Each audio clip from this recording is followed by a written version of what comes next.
আদায় উদ্দেশ্য করে মসজিদঘর পর্যন্ত আপনারা আমার মতন গুনাহগারদেরকে সমবেত হওয়ার তৌফিক দান করেছেন। সেই মহান মালিকের দরবারে দিল থেকে হৃদয় উজাড় করে মহব্বতের সহিত পড়ছি আলহামদুলিল্লাহ। যে মহান মালিক হায়াত দিলেন, সময় দিলেন, সবকিছুকে একত্রিত করে আপনাকে আমাকে সুস্থ রাখলেন, ভালো রাখলেন, চাইলে সে আল্লাহ রাব্বুল আলামিন আপনাকে আমাকে কবরবাসীদেরও অন্তর্ভুক্ত করতে পারতেন। চাইলে আল্লাহ রাব্বুল আলামিন আপনাকে আমাকে রোগ, বিমার, বালা, মুসিবত, বিভিন্ন কষ্ট, শোক দিয়ে জর্জরিত করে রাখতে পারতেন।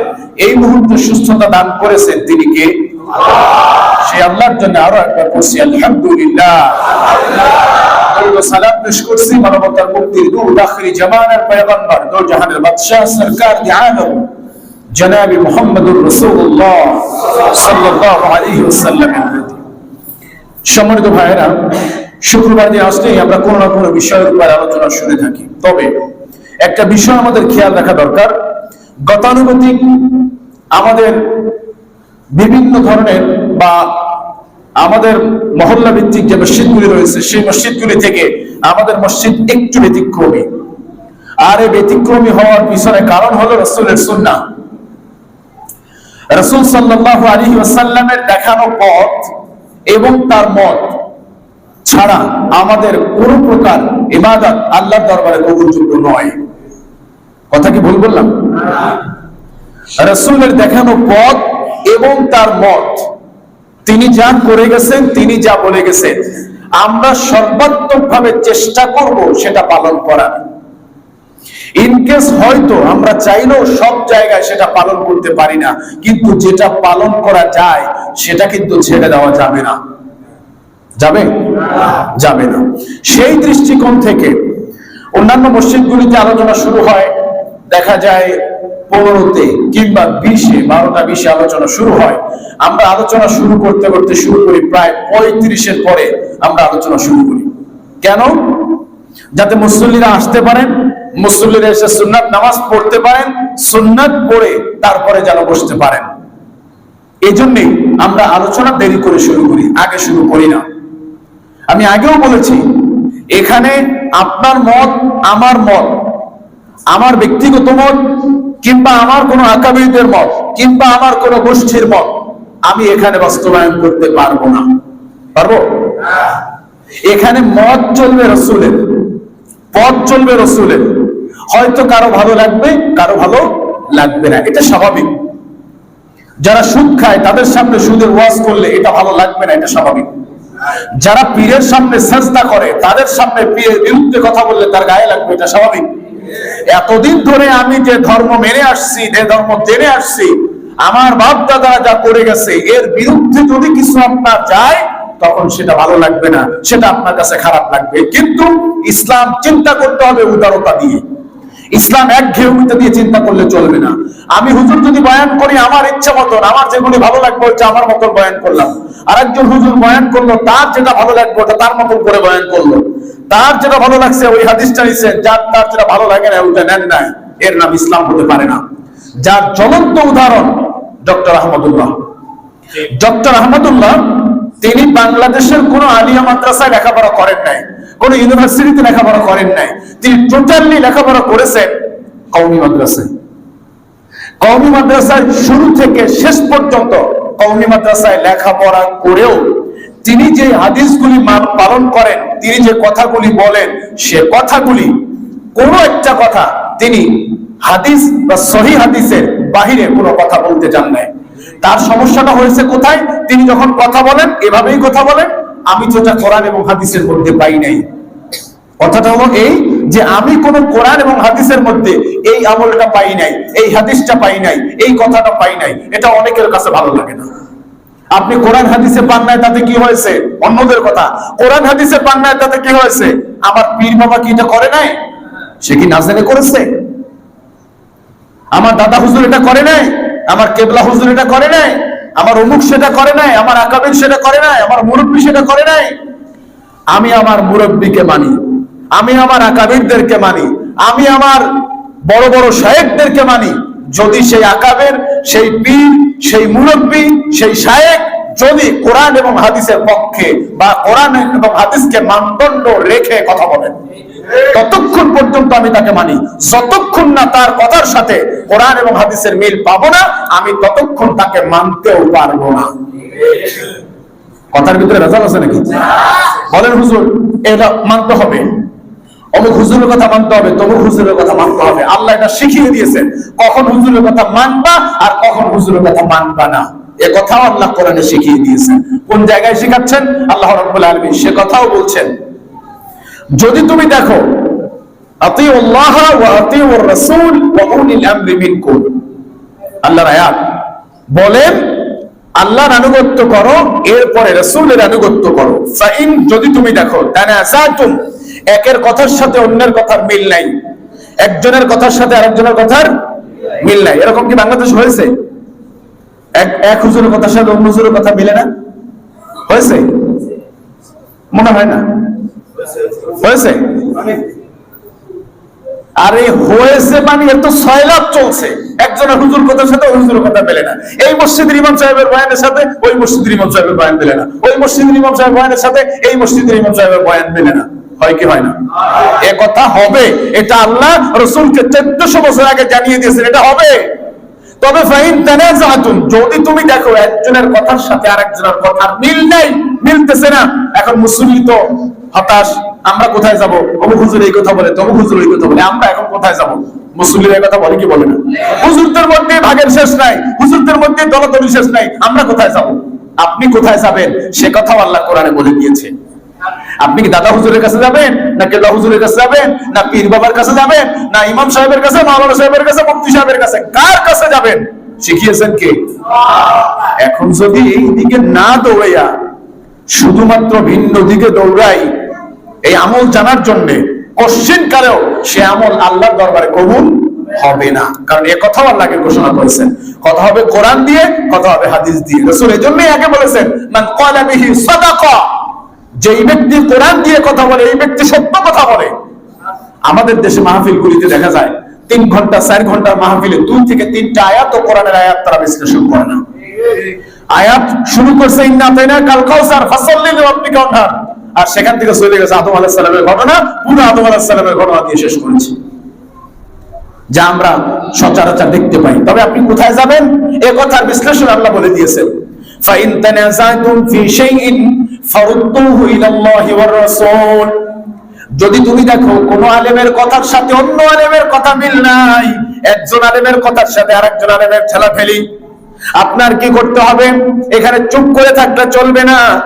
আল্লাহ রাসূল সাল্লাল্লাহু আলাইহি ওয়াসাল্লাম বলেন, ওই ব্যক্তি যদি এমন প্রশ্ন তোলে এক হুজুরের কথার সাথে অন্য হুজুরের কথার মিল নাই, সঙ্গে সঙ্গে ওই ব্যক্তিকে তুমি ধরিয়ে দাও আল্লাহর কোরআনে কি লেখা আছে, হাদিসে কি বলা আছে, আর কিচ্ছু করার দরকার নাই। তাকে কোরআন ধরাও, তাকে কি ধরাও? হাদিস ধরাও। কোরআন ধরাও, হাদিস ধরাও। এ কথা উদাহরণ দিও না আমার দাদাকে এই কাজ করতে দেখেছি, আমার বাবাকে এই কাজ করতে দেখেছি, তাই আমি এই কাজ করলাম। অথচ আল্লাহ রাব্বুল আলামিন বলেন তোমার বাপ দাদারা যা করেছে সেই অনুপাতে যদি তুমি আমল করতে যাও তাহলে তুমি কুফরিতে লিপ্ত হতে পারো। কেননা এখনো পর্যন্ত কোরআন এবং হাদিস জীবিত রয়েছে আমাদের সমাজের মধ্যে, আছে না? তারপরেও আমরা মন গড়া কিছু কথা বলি, মন গড়া কিছু আমল করি। ভাইরা আমার, যদিও 35 আলোচনা শুরু করার পরেও দেখা যায় অনেক ভাইরা এসে পড়ে নামাজ আদায় করতেছেন, যদিও এই মাসালাটা নিয়ে অনেক মতানৈক্য রয়েছে।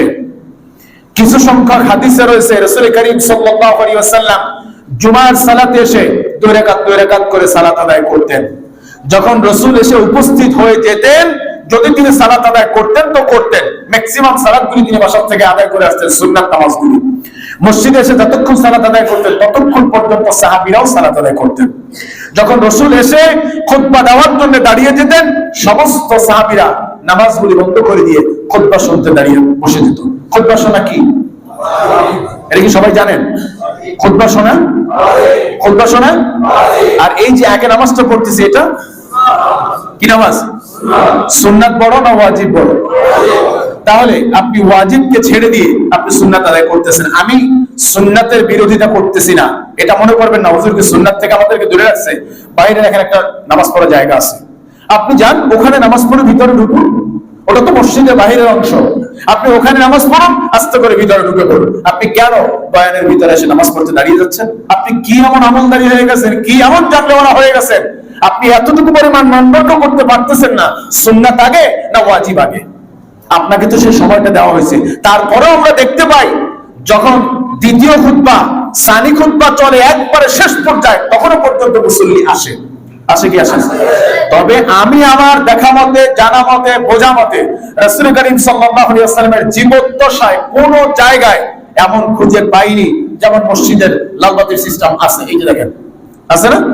কোন এক সময় হয়তো ছিল লালবাতি চলাকালে নামাজ পড়া নিষেধ ছিল না?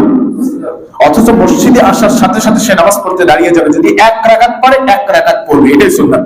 যদি এক রাকাত পড়ে এক রাকাত পড়বে, যদি দুই রাকাত পড়ে দুই রাকাত, তিন রাকাত পড়ে তিন রাকাত। কিন্তু কিছু মসজিদ রয়েছে লাল বাতি জ্বলাকালীন নামাজ পড়া নিষেধ, আছে না? কে বলেছে? কে বলেছে এই বান্দরামি করতে আপনাকে? অথচ রাসূল আল্লাহ রাব্বুল আলামিন বলেন, ওয়া মান আযলামু মিম্মান মানা'a মাসাজিদাল্লাহি আন ইযকারা ফিহা ইসমুহু ওয়া সাআ ফি খরাবিহা। ওই ব্যক্তির চাইতে আর বড় জালেম আর কে হতে পারে যে মসজিদে মানুষদেরকে নামাজে বাধা দান করে? তা আমি বাধা দান করিনি, বাধা দান করেছে কে? কোন বাতি? লাল বাতি জ্বলাকালীন নামাজ পড়া নিষেধ। আরে নামাজের তো এখনো 3 থেকে 4 মিনিট জামাতের বাকি আছে। আপনি মুসল্লি আসছেন, এক রাকাত পড়ছেন, এক রাকাত পড়ে গেছেন, সওয়াব হবে না পাপ হবে? সওয়াব হবে না পাপ হবে? নামাজে দাঁড়িয়ে গেছে, আপনি নামাজে দাঁড়িয়ে যান।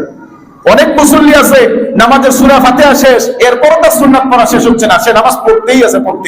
আছে না নাই? বহু দেখা যায় এরকম। অথচ ফরজ নামাজের ইকামত হবে, ইকামত হওয়ার সাথে সাথে কোন নামাজ আপনি পড়তে পারবেন না, কোন নামাজ নয়। কেবলমাত্র মতানক্যের ক্রমে ফজরের নামাজের সুন্নাতকে এখান থেকে আলাদা করে রেখেছেন আহলুস সুন্নাত ওয়াল জামাত। ফজরের নামাজের সুন্নাত রাসূল করিম সাল্লাল্লাহু আলাইহি ওয়াসাল্লাম বলেন, পৃথিবীর যত সুন্নাত রয়েছে সমস্ত সুন্নাতের চাইতে সব বড় সুন্নাত হলো ফজরের 2 রাকাত সুন্নাত। আমরা সেই নামাজকে ছেড়ে দেই, আমরা সেই নামাজ পড়ি না। শুধুমাত্র এখানে যদি আপনি মনে করেন 2 রাকাত সুন্নাত আদায় করে জামাত ধরতে পারবেন, তবেই আপনি 2 রাকাত সুন্নাত আদায় করবেন। বাকি অন্য যে 4 ওয়াক্ত রয়েছে, আপনি সুন্নাত পড়তেছিলেন, মুয়াজ্জিন সাহেব আল্লাহু আকবার বলে তিনি ইকামত শুরু করে দিয়েছেন, আপনি 1 রাকাত হয়েছে, 2 রাকাত হয়েছে, 3 রাকাত হয়েছে, যেখানে হয়েছে ওখানেই শেষ, উঠে মুয়াজ্জিনের সাথে আপনি কাতারবদ্ধ হয়ে নামাজ শুরু করে দেন। বলবো এই কথা? বলে যাবো নাকি?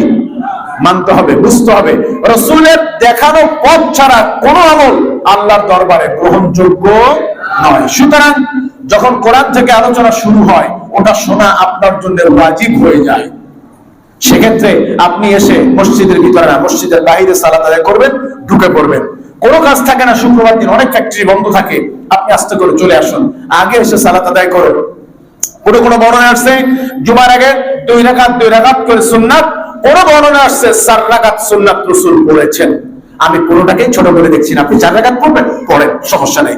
2 রাকাত পড়বেন, পড়েন, সমস্যা নাই। তবে যখন খুতবা শুরু হয়ে যাবে, আপনি তখন এটা করতে পারবেন না।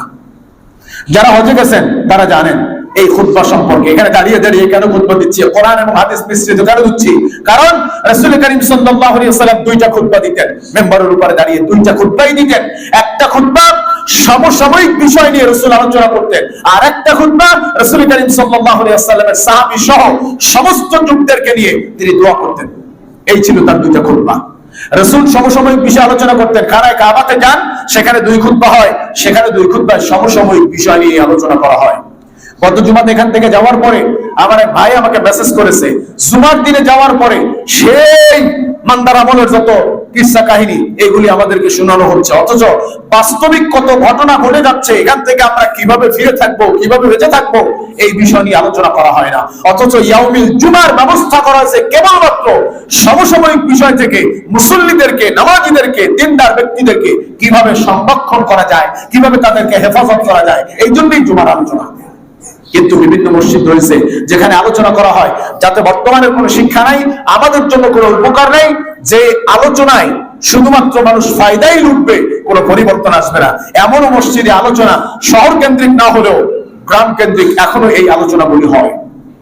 আপনারা যারা ঈদের সময় বাড়ি যান দেখেন, এই নিয়ে এখনো পর্যন্ত আমার সাথে আমার বাড়িতে কমিটি পর্যন্ত পরিবর্তন হয়েছে, শেষ পর্যন্ত ইমাম পরিবর্তন করেছি। যেমন এখানে জুমার দিনে এসে সালাত আদায় করি, আমার বাড়িতেও একজন ইমাম তিনি আসেন জুমার দিনে শুধু সালাত আদায় করে যান। যিনি এত বছর ধরে ইমাম ছিলেন তিনি নামাজ পড়িয়ে যাচ্ছেন। আমরা শুধুমাত্র সমাজকে পরিবর্তন করার জন্য, সমাজকে বিনির্মাণ করার জন্য, সমাজকে মডিফাই করার জন্য একজন ইমামই তার সবচেয়ে বড় ভূমিকাই জরুরি। কারণ ইমাম যদি কথা ঠিক মতো না বলতে পারেন সমাজের পরিবর্তন আসবে না, ঠিক কিনা? এখনো গ্রাম অঞ্চলে 40 পালন হলেও শহরের কেন্দ্রিক এখন আর 40 পালন হয় না, 3 দিনে পালন হয় না, এখন আর 3 ক্ষণ পালন হয় না, হয় খুব কম। কারণ শহর কেন্দ্রিক যে ইমামরা রয়েছেন তারা আসলে কাউকে ভয় করে কথা বলেন না, ম্যাক্সিমাম আমরাই ভয় করে কথা বলেন না। আর গ্রামে যারা আছেন অল্প কিছু বাড়িতে খায়, বাড়িতে খাওয়া দাওয়ার পরে কিছু বেতন পায়, মোটামুটি সংসারও চলে, মসজিদও চলে, এই জন্য তেমন কোনো উল্টাপাল্টা কথা ওখানে বলতে চায় না, বা কথা যেগুলা কমিটির বিরুদ্ধে যাবে, মুসল্লিদের বিরুদ্ধে যাবে, এ কথাগুলি তারা বলতে চায় না। চিন্তা করে যে বাড়ি খাই, মসজিদে খাই, মসজিদে নামাজ পড়ে, বাড়ি খাই, সে কয় টাকা বেতন পাই, এইটাই হয়েছে, আমার কেন উল্টাপাল্টা কথা বলে ঝামেলা পাকানোর দরকার আছে? এটা হলো তাদের চিন্তা। অথচ রাসূল সাল্লাল্লাহু আলাইহি ওয়াসাল্লামের চাচা আবু তালিব তিনি বলেছিলেন, ভাতিজা তুমি এখন এই সমস্ত কথা বাদ দাও, তোমার কথার কারণে আমি কুরাইশদের কারো সামনে এখন আমার মুখ দেখাতে পারছি না, সবাই আমাকে দূরে ফেলে দিচ্ছে। সুতরাং ভাতিজা তুমি এই কথাগুলি না বললে হয় না? তুমি কি চাও? ওরা বলছে তুমি যা চাও তাই দিয়ে দিবে। রাসূল সাল্লাল্লাহু আলাইহি ওয়াসাল্লাম সব জানিয়ে দিয়েছিলেন, আমি যে আল্লাহর বরাদ্দের কথা বলতেছি, আমি যে আল্লাহর হুকুমতের কথা বলতেছি, আমি যে আল্লাহর শ্রেষ্ঠত্বের কথা বলতেছি, এখান থেকে আমি বিন্দু পরিমাণ সরে যেতে পারবো না। রাসূলের সাথে কি তখন অনেক লোক ছিল? অনেক জনবল ছিল? অনেক অস্ত্রশস্ত্র ছিল? কোন লোক ছিল না, অল্প কয়েকজন লোক ছিল রাসূলের সাথে। তারপরেও কিন্তু তার দৃঢ়তা থেকে রাসূল সামান্য পরিমাণ দূরে সরে যান নাই। গেছেন? এটা বলার পরে, এই আমল করার পরে অনেকেই হয়তো খারাপ লেগেছে, হুজুরের সুন্নাত পড়ার আমাদেরকে সময় দেয় না। আরে ভাই, কে বলেছে আপনাকে সুন্নাত পড়ার সময় দিচ্ছি না? মসজিদে বাইরে জায়গা আছে, আপনি সুন্নাত পড়েন। যেখানে 25 আলোচনা শুরু, 15তে আলোচনা শুরু হওয়ার কথা, সেখানে 35 আলোচনা শুরু করতেছি, যাতে আপনারা এসে সুন্দরভাবে নামাজ কালাম পড়ে এরপরে সালাত আদায় করতে পারেন। এই সুন্নাতের সময় যতই দেই না কেন, ওই সুন্নাতের পরেও কিন্তু মুসল্লিরা মসজিদে ঢোকে কি ঢোকে না? ঢুকে। সুতরাং যত সময় দিবেন তত সময় মুসল্লিদের লাগবে। সুতরাং এখানে মতানৈক্য করার কিছু নেই।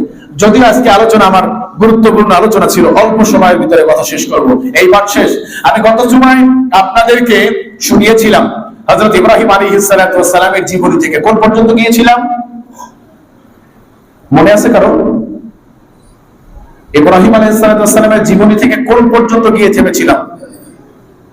ভুলে গেছেন? ভুলে গেছেন?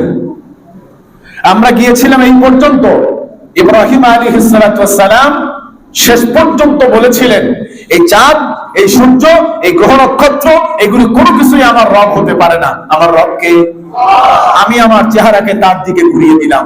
এই বলে তিনি আল্লাহর দিকে তার মুতাওয়াজ্জা হয়ে গেলেন এবং তার মাকে তিনি জিজ্ঞেস করলেন, মা তুমি কার ইবাদত করো? ইব্রাহিম আলাইহিস সালাতু ওয়াস সালামের মা জবাব দিলেন, আমি ইবাদত করি, আমি পূজা করি, আমি যার প্রার্থনা করি তিনি হলেন তোমার বাবা, তোমার বাবার আমি পূজা করি, তোমার বাবার আমি প্রার্থনা করি। বাবা আজর কার পূজা করেন? তিনি কার কাছে চান? বললেন তোমার বাবা যার কাছে চান তিনি হলেন কে? নমরুদ। কে? নমরুদের কাছে চান। বললেন মা, বাবা যদি নমরুদের কাছে চায়, নমরুদ তাহলে কার কাছে চায়? জবাব দিলেন, এবার তিনি চান তার খোদা হলো চোখ, তার তো খোদা হলো তারকারাজি গ্রহ নক্ষত্র। বলছে আর যে দেবদেবী গুলি রয়েছে, এই দেবদেবী হলো তার মূল চাওয়া, আর তার উপরে চাওয়া হলো গ্রহ নক্ষত্র, আকাশের তারকারাজি তাদের কাছে চায়। তখন ছোট্ট শিশু ইব্রাহিম আলাইহিস সালাতু ওয়াস সালাম বললেন, মা যেই মূর্তি কথা বলতে পারে না, যেই মূর্তি তৈরি করতে অন্য মানুষ লাগে, অন্য মানুষ দিয়ে যেই মূর্তি তৈরি করা হয়, তাদের কাছে আবার কিভাবে চাই? তারা কিভাবে মানুষের চাওয়াকে মেটাতে পারে? মা কোনো কথার জবাব দিলেন না, চিন্তা করতে লাগলেন। যেই ছেলের কথা শুনেছিলাম যিনি নমরুদের ধ্বংসকারী হবেন, বোধহয় এই ছেলেই সেই ছেলে। ভয় লেগে গেলেন, পিতাকে বললেন আজরকে, আজর আমি তো ভয় পাচ্ছি, তোমার ছেলে যে সমস্ত কথা বলতেছে এটা তো আমার মোটেও ভালো লাগতেছে না। তিনি কেমন জানি কথা বলেন, উল্টা পাল্টা কথা, যেই কথা আমার ভালো লাগে না, আমার কেমন শত্রু শত্রু মনে হচ্ছে। তুমি একটু কথা বলো।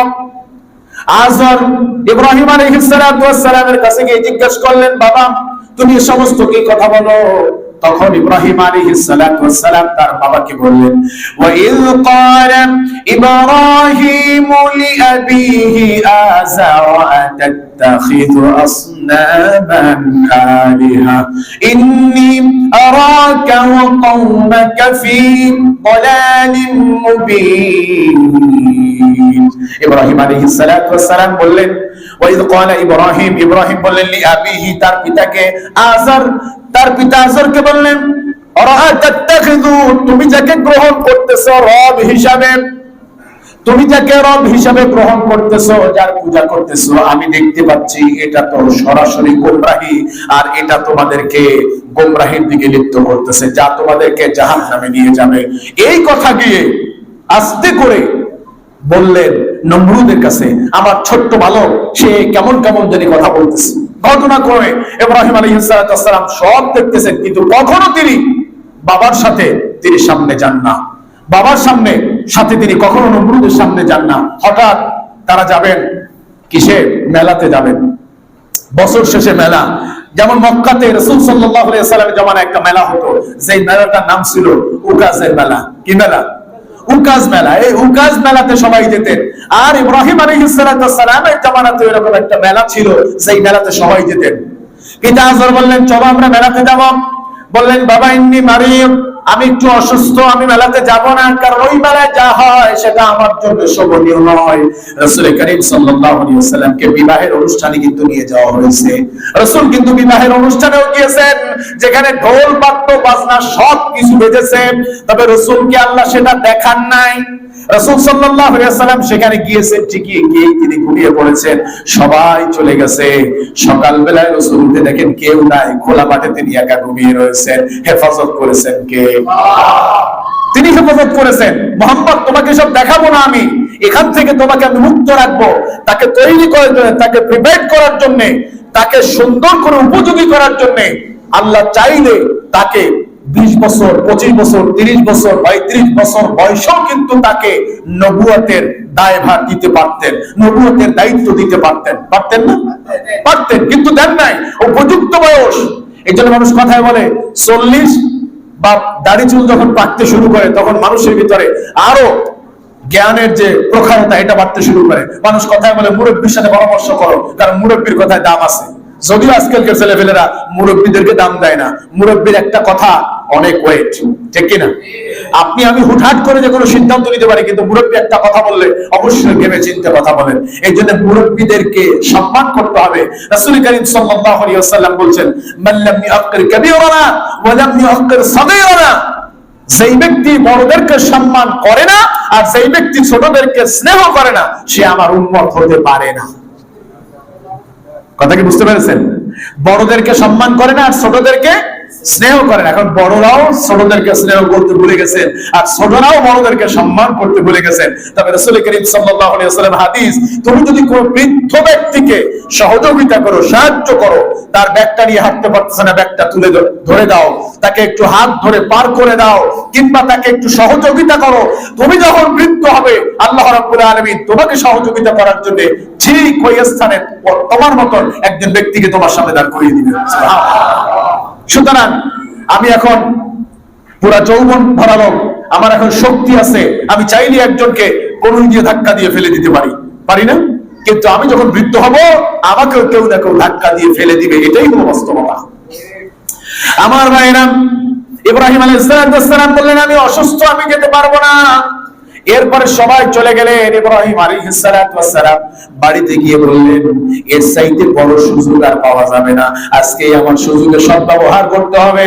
সুযোগ তো বারবার আসবে না। কোথাও একটা হাতে নিয়ে চলে গেলেন তাদের মন্দিরের মধ্যে। মন্দিরের কাছে গিয়ে সুন্দর মতন করে সব মূর্তিগুলিকে ভেঙে দিলেন। সব মূর্তিগুলি ভেঙে দিয়ে একটা মূর্তিকে তিনি আস্ত রেখেছেন, যেটার হাতটা অনেক বড়, দেখতে সবার চাইতে লিডার। এই লিডারকে রেখে দিলেন, আর লিডারের গলায় উঠালটা বাঁধিয়ে রেখে তিনি বাড়িতে চলে গেলেন। এর ভিতরে শয়তান সুন্দর সুরাত ধরে একবারে ফেরেশতার মতো সেজে চলে গেলেন সেই মেলাতে। মেলায় গিয়ে বললেন, ভাইরা তোমরা এখানে আনন্দ উল্লাস করতেছো, অথচ তোমাদের দেবদেবীদের ভেঙে চুরে একবারে স্মার করে দিয়েছে। কে করেছে এই কাজ, গিয়েই দেখো কে করেছে। সবাই দৌড় দিলেন, আহারে তাড়াতাড়ি যেতে হবে, খোদাদেরকে কে আবার ভেঙে দিলেন, কে খোদাদেরকে ভেঙে দিলেন। ওরা যাতে বিশ্বাস করে, যেভাবে বিশ্বাস করে, ওর সামনে যায়, ওর সামনে মাথা নত করে, এটা আমরা সবাই দেখি, দেখি না? কেউ হয়তো ওখানে যাইয়ে দেখি, কেউ হয়তো টিভিতে দেখি, যাইয়ে দেখি না আমরা? অনেকেই যান, এখানে অনেকেই যান মূর্তিতে বা পূজা দেখতে। সেদিন একজন নেতার কথা খুব ভালো লেগেছে, যিনি বলবেন ধর্ম যার যার উৎসব সবার। তার কাছে একটা প্রশ্ন, যে আমরা যদি আপনাদের পূজাতে যাই, আপনারাও আমাদের কোরবানি অনুষ্ঠানে আসবেন, কোরবানি অনুষ্ঠানে এসে আমাদের সাথে গরু জবাই দিবেন, আমাদের সাথে একসাথে গরুর বস্তু দিয়ে ভাত খাবেন, তাহলে বোঝা যাবে ধর্ম যার যার উৎসব সবার। কথাগুলি খুব ভালো লেগেছে। যদি ধর্ম যার যার উৎসব সবার হয়, আমরা শুধু আপনাদের পূজাতে যাব, আপনারা আমাদের কোরবানি অনুষ্ঠানে আসবেন না, এটা হতে পারে না। গরুর গোশত খাবেন না, এটা হতে পারে না। আসুন এক করে, তাহলে তো হয়ে গেল। কিন্তু আসবে? জীবনেও আসবে তারা? আসবে না। কারণ তারা যা দিয়ে তাদের জিনিসপত্র তৈরি করে, করবে তো মা মানে, তারা গাভীকে মা মানে, অথচ মূল তারা চিন্তা করে না। আমি সেদিন এক নাপিতের কথা বলেছি সিরাবতে। এখন প্রতিনিয়ত দেখলে নাপিত আমাকে সালাম দেয়, এতদিন কথাও বলতো না। আমি শুধু একদিন বলেছি, আপনি যে ধর্মটা মানেন, এই ধর্মের অস্তিত্ব কি, কোত্থেকে আসছে এই ধর্মটা, আমাকে একটু জানান, কোথায় পাইলেন এই ধর্ম? বলতে পারে নাই। কারণ জানেই তো না যে হিন্দুদের যে হিন্দু ধর্ম, হিন্দু ধর্ম বলতেই তো কোনো ধর্ম নেই, এটা বানোয়ার ধর্ম, সম্পূর্ণ বানোয়ার ধর্ম। এই ধর্মের গোড়া কোথায় কেউ বলতে পারবে না, তবে তারা সেটা মানতেছে। এখন দেখলে হুজুর আসসালামু আলাইকুম, আর আমি কি বলবো? ওয়ালাইকুম আসসালাম। কি বলবো আমি? কি বলবো? ওয়ালাইকুম। জানেন তো সবাই, হিন্দু যদি সালাম দেয়, সালামের উত্তর কি? ওয়ালাইকুম। আর হিন্দু এবং মুসলমান যদি এক জায়গায় থাকে, তবে সেখানে আপনি সালাম দিবেন। সেই সালামের সিস্টেমটা হলো আসসালামু আলা মান ইত্তাবাআল হুদা। ওই ব্যক্তির উপরে শান্তি এবং রহমত বর্ষিত হোক যার প্রতি আল্লাহর হেদায়েত আসছে। হিন্দু মুসলিম এক জায়গায় বসা, এখানে আপনি আসসালামু আলাইকুম রাহমাতুল্লাহ বলতে পারবেন না। ওখানে গিয়ে কি বলতে হবে? আসসালামু আলা মান ইত্তাবাআল হুদা। মনে থাকবে? বলেন সবাই, আসসালামু আলা মান ইত্তাবাআল হুদা। অর্থ হলো যার প্রতি আল্লাহর হেদায়েত আসছে, তার প্রতি শান্তি এবং রহমত বর্ষিত হোক। আর যদি কোনো হিন্দু সালাম দেয়, সেখানে আপনি, সে যদি আসসালামু আলাইকুম ওয়া রাহমাতুল্লাহ বলে, আপনি বলবেন ওয়া আলাইকুম। আপনি যা দিয়েছেন আপনাকে তাই ফেরত দিলাম। আমি কি দিয়েছেন কি না দিয়েছেন ওরা আমি বুঝি নাই, আপনি যা দিয়েছেন তাই ফেরত দিলাম। ইব্রাহিম আলাইহিস সালাতু ওয়াস সালাম সব কিছু ভেঙে চলে গেলেন। শয়তান গিয়ে বললেন, তোমরা যদি রবদেরকে বাঁচাতে যাও, খোদাদেরকে বাঁচাতে চাও, তাড়াতাড়ি যাও। সেখান থেকে মেলা ফেলে তারা রওনা দিলেন বাড়ির দিকে। যখন বাড়ির দিকে রওনা দিয়েছেন, সামনে গিয়ে দেখেন তাদের ঘোড়া, গাধা, হাতি যা ছিল কিচ্ছু নাই। যে যার মতন করে সব সব করে চলে গেছে, একটা আওয়াজ সেখানে নাই। সবাই বললেন কারণটা কি? পশুগুলি তো এখানেই থাকে, তারা চলে গেল কেন? এখন কি করবেন? হাঁটতে শুরু করছেন। হেঁটে হেঁটে বাড়িতে এসেই দেখলেন আসলেই তো যা ছিল সব ভেঙে একবারে মেসমার করে দিয়েছেন। কারণ ওর মধ্যে আছে কি? কাদা, রং আর কুড়া। আর খুদা, কুড়া বুঝেন তো? অনেকে কুড়া বুঝে না, বলছে খ্যার। খ্যার বুঝে না? আমাদের দেশে বলে কুড়া। তা আমরা বলি কুড়া আর খুদা আর কাদা আর রং, এছাড়া ওর মধ্যে আর কিচ্ছু নাই। আছে নাকি? আমার বাড়ির পাশে এক স্কুলের হেডমাস্টার ছিলেন, যিনি হোমিও ডাক্তার ছিলেন। আমি সবসময় বাবার জন্য ওষুধ কিনতাম হোমিও ডাক্তারের কাছ থেকে। তো উনি হিন্দু ছিলেন, ভারত থেকে এসে বাংলাদেশে নাগরিকত্ব নিয়ে যেভাবেই হোক তিনি বাংলাদেশে এক স্কুলের হেডমাস্টার। আমার দেখা মতে উনি পূজা মণ্ডপের আগে থাকতেন, কারণ শিক্ষিত লোক, ওনাকে সবাই গুরু টুরু মানত। আগের যুগে টাইলস করা এত সুন্দর পায়খানা ছিল না। ছিল? কোথায় ছিল পায়খানা বলেন তো? গ্রাম অঞ্চলে? বাহিরে বলতে শুধু বাহিরে গাছের ডাল পড়ে আছে, ডাল ছিল পায়খানার মূল জায়গা। কি? গাছের শিকড়, ওই শিকড়ের উপরে বসে পায়খানা করতে। মিথ্যা বললাম নাকি? বললাম নাকি? শুধু এইটাই। এর চাইতে যদি একটু ভিআইপি হতো, তারা কি করতেন? হয়তো উত্তরবঙ্গ লোক এটা চিনেন না, যা জোয়ার ভাটার পানি যেখান থেকে চলে, এটা খাল বলে। খাল উত্তরবঙ্গে হয়তো জোয়ার ভাটা খুব কম চলে, দক্ষিণ অঞ্চলে জোয়ার ভাটা চলে। এই খাল বা বড় নালা যেখান থেকে জোয়ারের পানি উঠতো, ভাটার পানি নেমে যেত, ঠিক এই জায়গায় একটা সাঁকো দিত। সাঁকো দিয়ে কিছু দূর যে ওইখানে সালার চট দিয়ে বেড়া দিত, বেড়া দিয়ে ওখানে গিয়ে পায়খানা করতো। দেখছেন কি ওইটা? এটা ছিল আমাদের দেশে।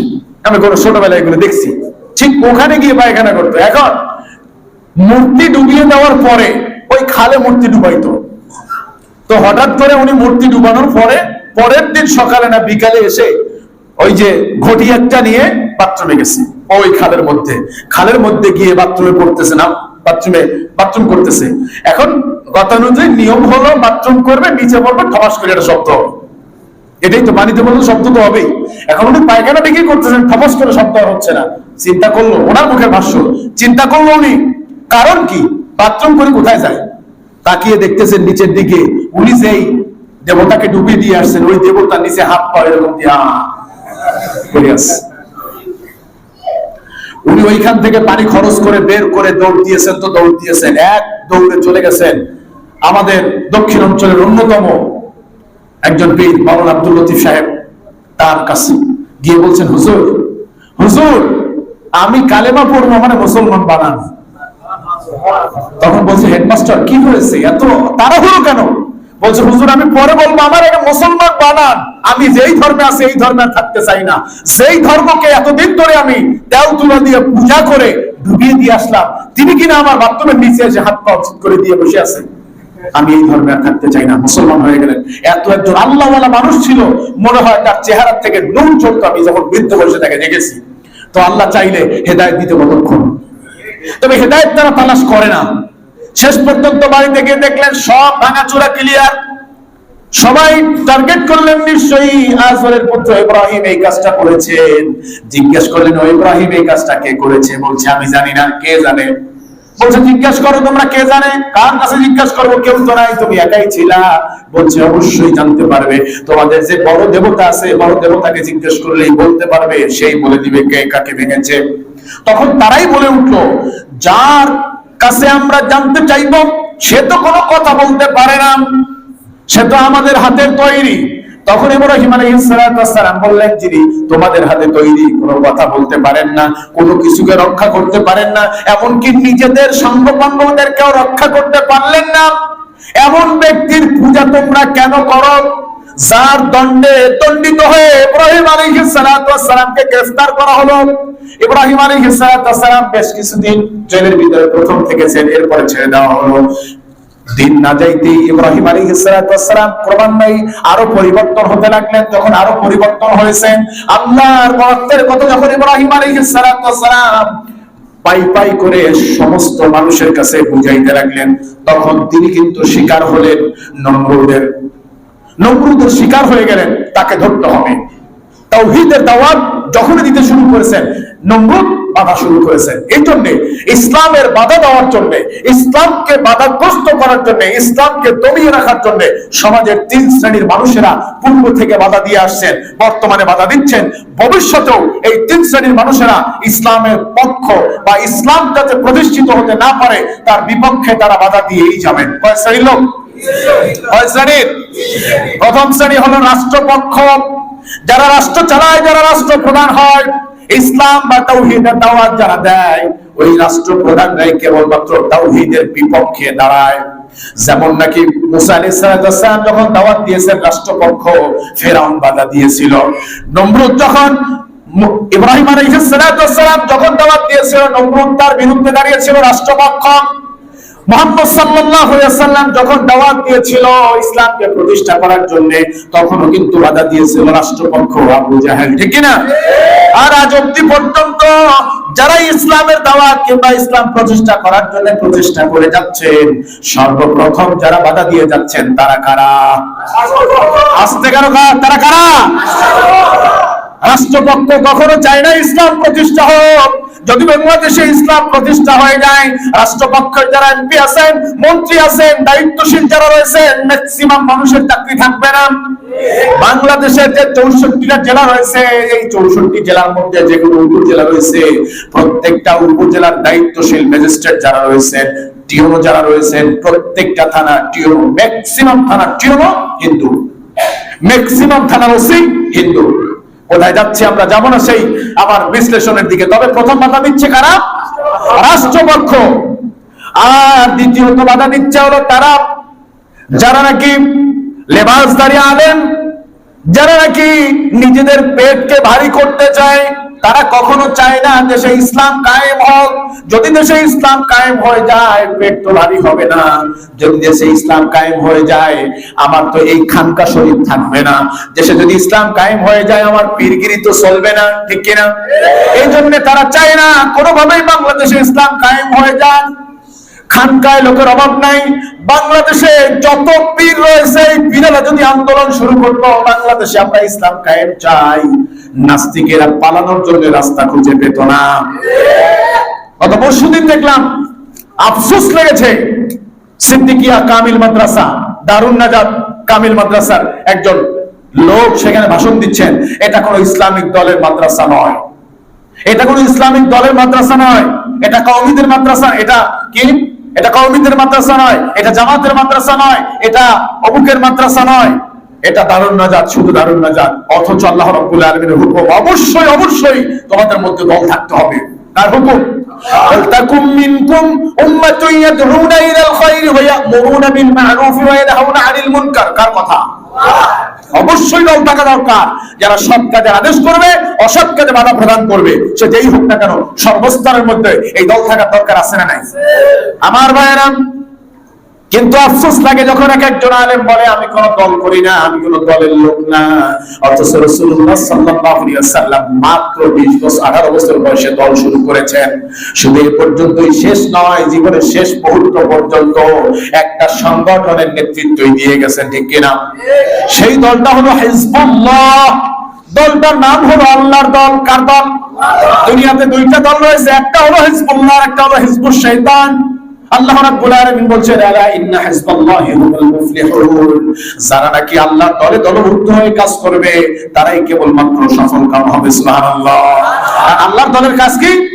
নামাজের সময় নামাজ পড়া, বাইরে গিয়ে বোমা মারা, নাকি?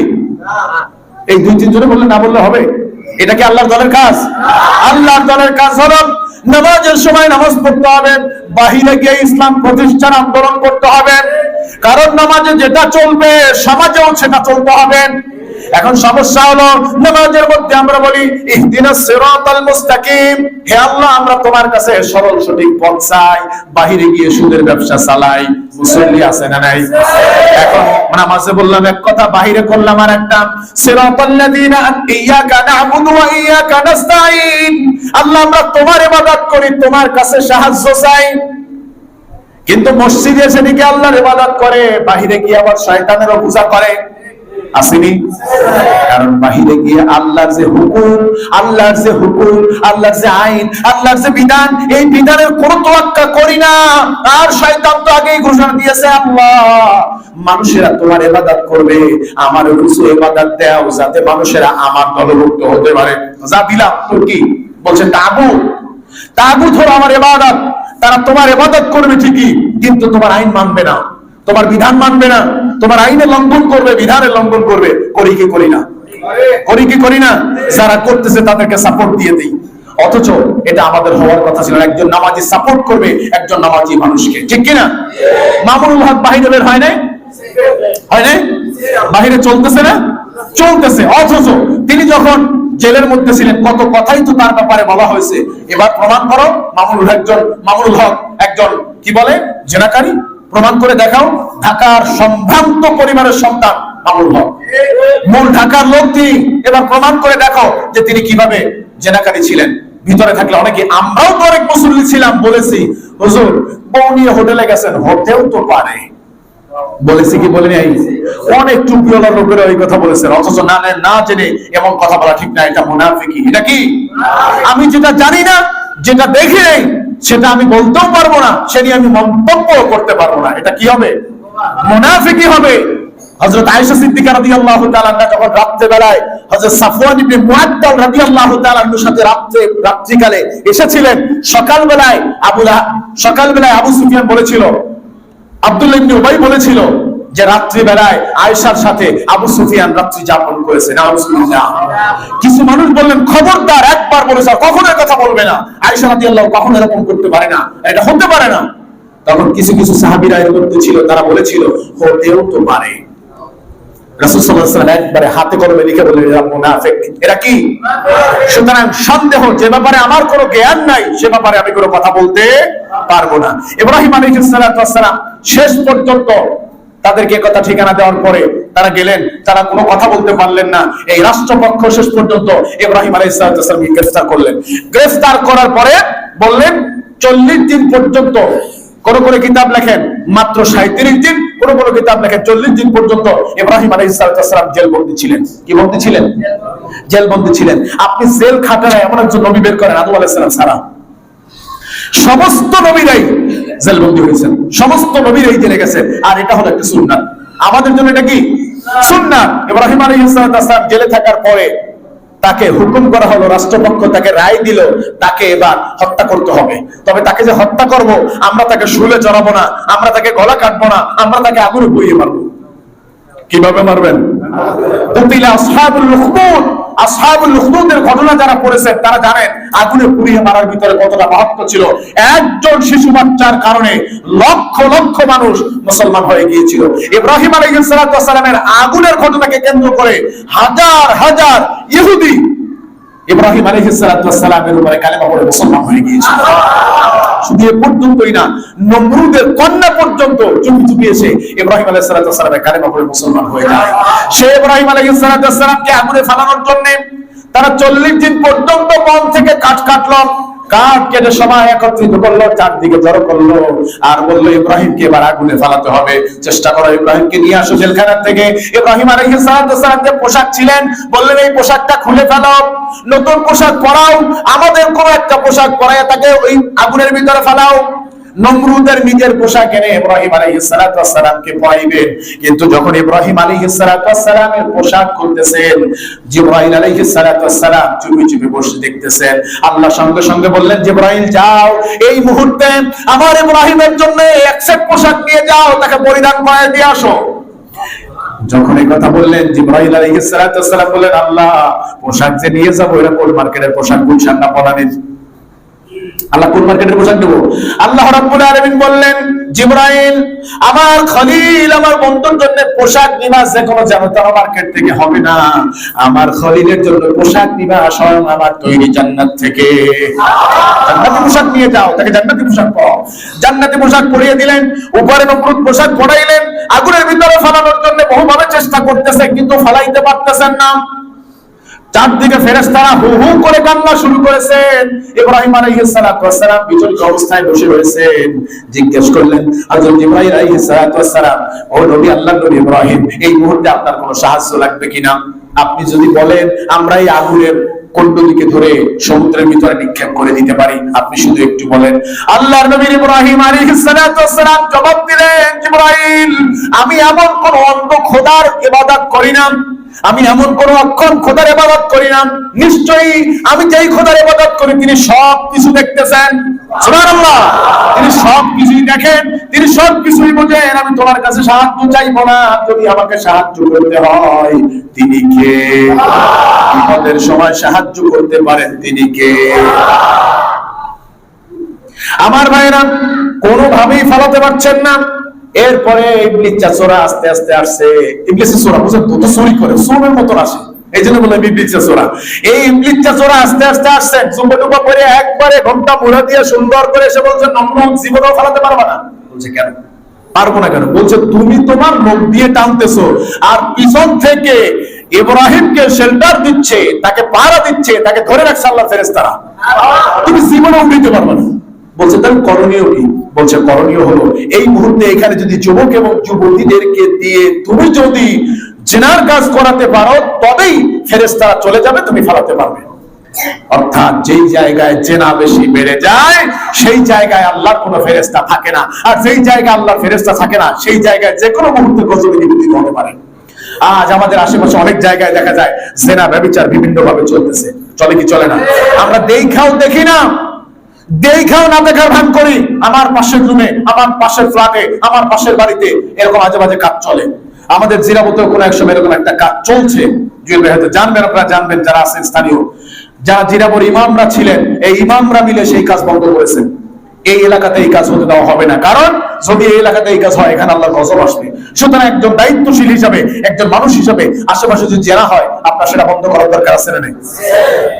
চারদিক দিয়ে তারা যুবক যুবতীদেরকে দিয়ে জেনার কাজে লিপ্ত করিয়ে দিলেন।